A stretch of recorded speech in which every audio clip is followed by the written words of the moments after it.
It's Friday again. I'm back in my office, although my office is a bit different. Moved in the midst of shifting some things. Change. I've been thinking a lot about change this week. Last week I came to you from wine country in interior of British Columbia, which is the province I live in. Lots of change is afoot. September is a big month for me. Lots of travel and thinking a lot about how even travel impacts my change threshold. I am a change maker. I know this about myself. I think what I have come to recognize is I embrace change. I actually prefer change. And my gifts and skills thrive in the uncertainty. And it's funny because I'm like quite stressed in uncertainty, but the stress seems to like hone my focus. It seems to like make me incredibly intentional. And as a result, my decision making becomes kind of, I don't know. I mean, obviously feisty, but in addition to being a feisty decision maker and change, it seems to kind of almost like adrenaline energizes my decision making.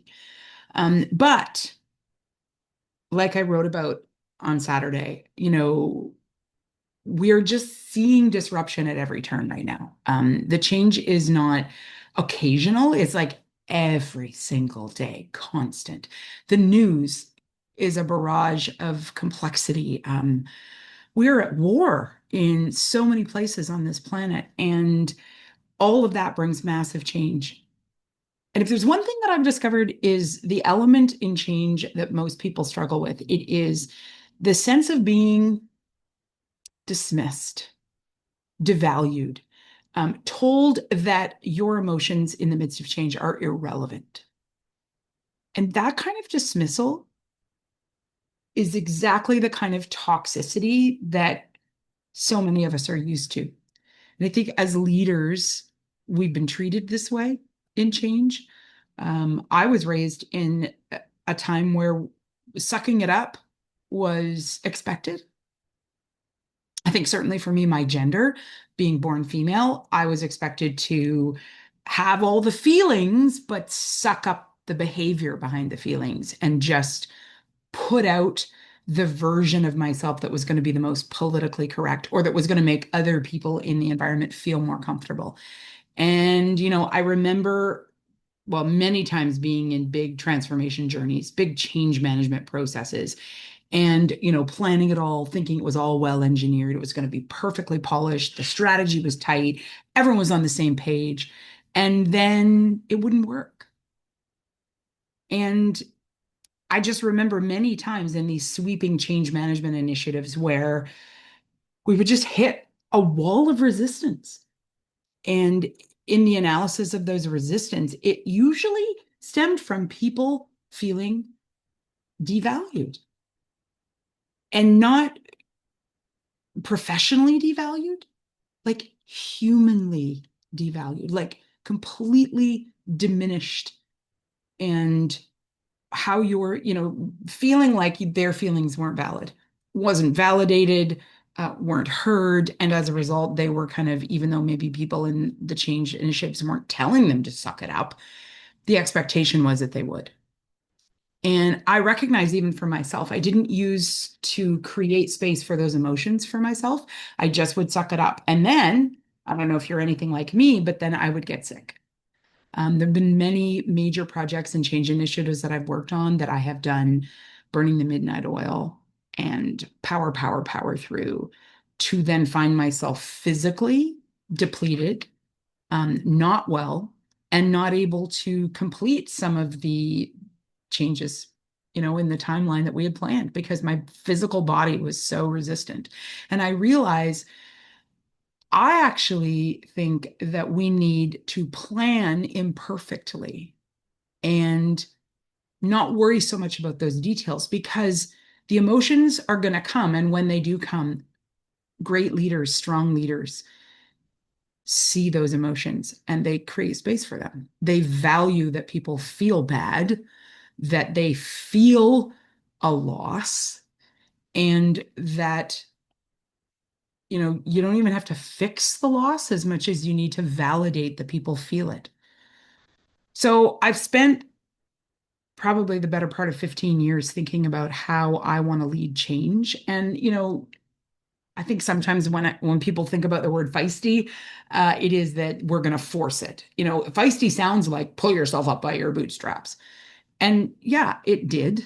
And it can mean that, but it doesn't actually mean that. I think to be feisty means to become less tolerant of the norms, the toxic traditions in business, and to think critically about how we move past that. So I've really tried to be intentional about naming the disruption, naming the resistance, naming the emotions that are being felt for me.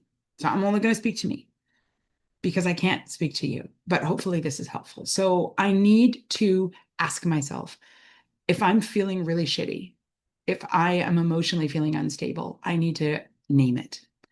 And I need to recognize and even say to myself out loud, this is a big deal and I'm not handling it well. And I feel uncomfortable. And that honesty helps me reconcile what I'm really feeling. The second thing is that then I very quickly want to honor that emotion. I want to actually recognize that when I feel frustrated, when I feel powerless, when I'm feeling uncomfortable, that I need to say to myself, I get it.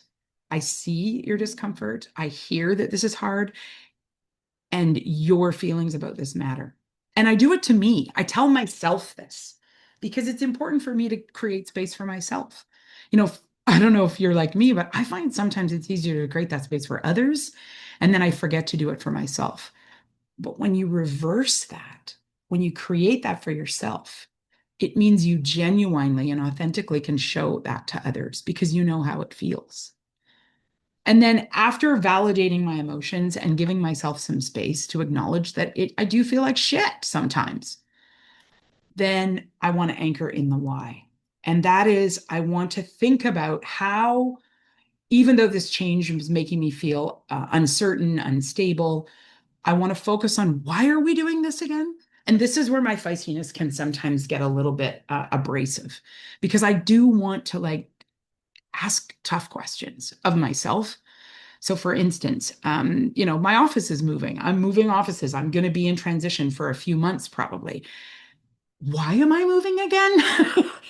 Why is this the change that I care about? And then anchor back into my own why. Why am I changing offices? Because it's going to, in a future state, better suit what I need. In the short term, it's going to be tough.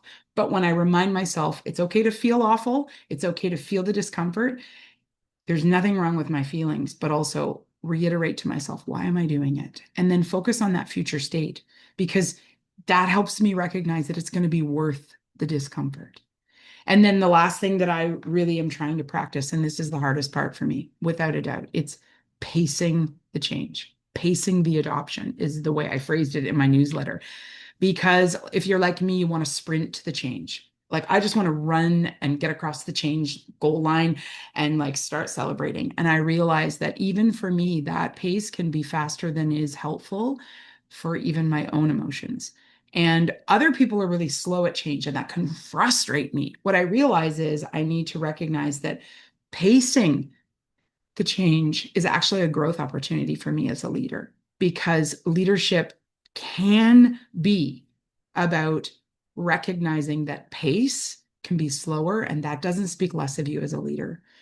And making space for myself and people on my team to all do the change at a pace that makes sense reduces toxicity. It allows for far more mental health.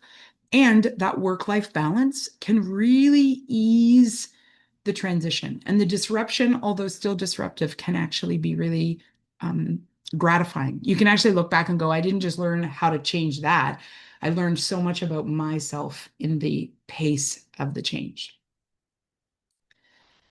So I would encourage you. I did on Saturday, and I'm continuing to think about this myself. I'm going to encourage myself to think about change as a human journey, not to think of it as a bottom line professional necessity, an organizational strategy. It's all of those things, but it's also a human journey. And when we forsake our humanity in times of strife and change, we create bigger challenges than we need to. And as project managers, if we know anything, it is that we do not want our decisions to increase complexity because complexity is going to be there anyway. So I'm going to think about strategic ways for me to reduce complexity. And certainly in times of disruption, in times of change, that for me means naming the disruption and the change, honoring my emotions that I feel in it, anchoring in my reason for why in the world I'm accepting the change at all, and then pacing myself through the change so that I can feel balanced and ultimately successful. I hope that's helpful. Let's all work together to stay feisty, and we'll see you again next week.